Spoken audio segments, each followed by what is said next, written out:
Hey, and welcome to the season finale of UC Riverside Ethnic Studies Academic Broadcast podcast. And today we'll be wrapping up aggressively by talking about microaggressions to help us better understand any questions about microaggressions. Yeah, I have quite a bit to say about microaggressions against Vietnamese people specifically. So when I was around 16 or 17, I worked a job in Ranch Cucamonga, which is like a predominantly like white city, and like violently Republican. Um, and like I would get a lot of strangers asking me because I was the cashier in the front. And they would ask me about my ethnic background due to my appearance, obviously. And when they found out that I was Vietnamese, they would, like a lot of like white American war veterans would often like kind of reminisce about their experience in the Vietnam War and talk to me about their experiences, just like really unsolicited. And like eventually they'd talk about the topic of like Vietnamese prostitutes and who they had sex with during the war, which is like incredibly inappropriate, especially as a minor. And especially because I can't say anything because I was on the clock. And they make remarks like in relation to me, like, oh, like you're so much prettier than like the girls I knew back in Vietnam or during the war. And recently, like another example I have, like I had a professor tell me, like I have a performance class, and my professor told me that I looked like a foreigner because I was Asian, despite the fact that she herself isn't American. She's Canadian, but she just happens to be white. And it's just, I don't know, a lot of experiences with like really inappropriate comments made towards me just because I am Asian. So yeah, that's my experiences with microaggressions. Wow, that's really interesting.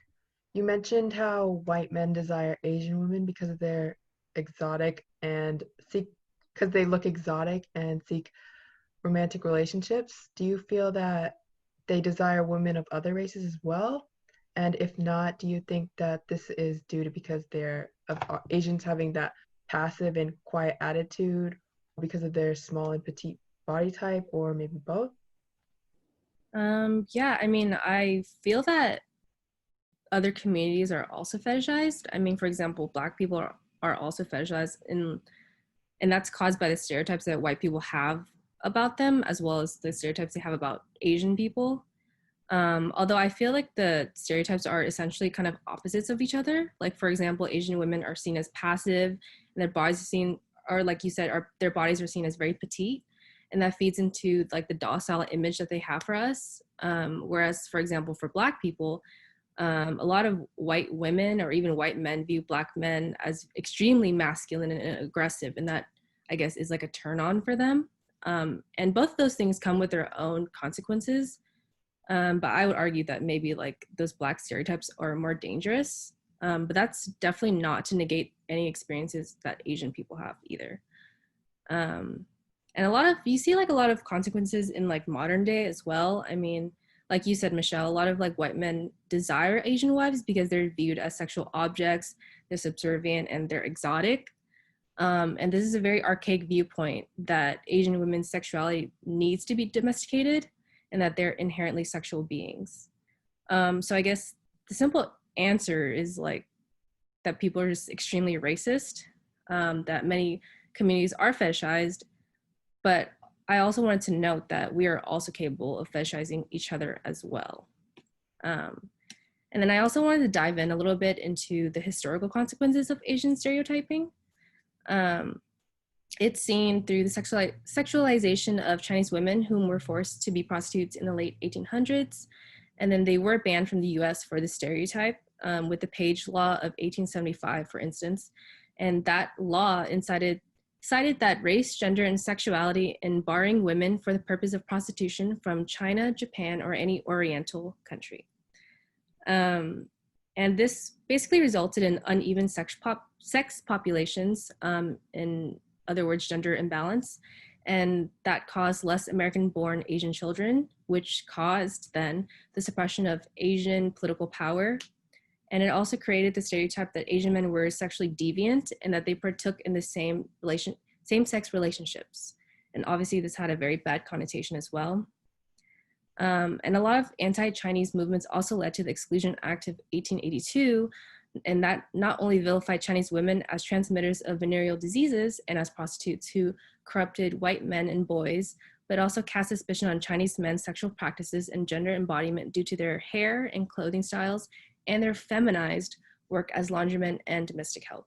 And in the 1870s, a lot of Chinese workers left the mines, mostly men, to work as servants for white households. And these Orientals were viewed as seductively childlike and threateningly sexual. And here you see the fetishization of what we refer to as the other, aka Asian people. I think honestly that's crazy.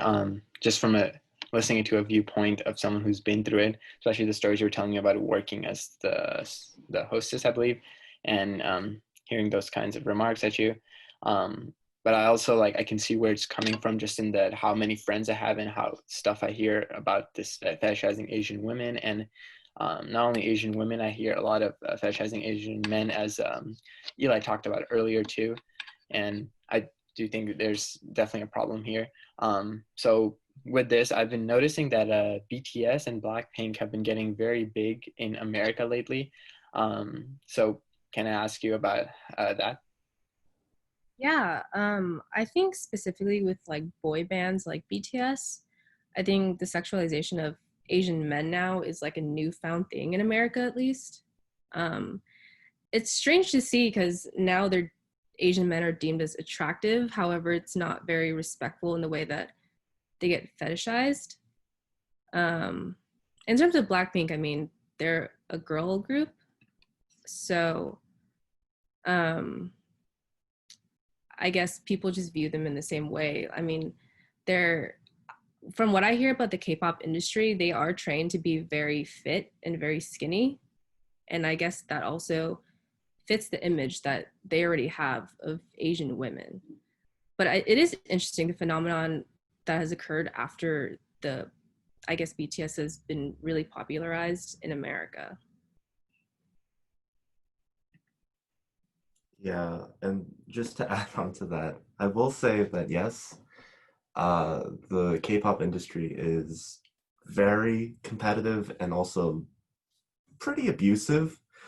There are strict multi-year contracts that require no relationships, no very 12-hour regiments sometimes that I've heard, but that is purely anecdotal. What I will say though is that leaning into the stereotypes and leaning into sort of almost commoditizing this sort of Asian stereotype is certainly it is actively promoted by the Korean government, but also it is interesting to see how that kind of that sort of perpetuates stereotypes and can lead to microaggressions, expectations about, especially for me, expectations about how I should act or who I would be in a relationship is it's very disconcerting to have things put on you, and so that's what those are my thoughts about Asian culture. But clearly though, from our conversations, we can see the different ways that racism has shaped our experiences as Asian Americans. And we can see from Hamza's Islamophobia to Krishna's experience as a South Asian, and Michelle talking about how COVID-19 has affected East Asians, to talking about the effects of being model minority, and about the microaggressions that can come with simply existing and having this sort of atmosphere of a stereotype surround you and to follow you wherever you go. And so certainly it is great and eye-opening to collect these experiences. And I think our hope can be summarized by saying that as we talk more about these experiences, as we work through them, that putting a light on these will help counteract and mitigate these stereotypes, and hopefully we can create a more equitable and a much more realistic, frankly, depiction and representation of Asian Americans. And so thank you everyone for joining me here tonight. And that's it. That's all, folks.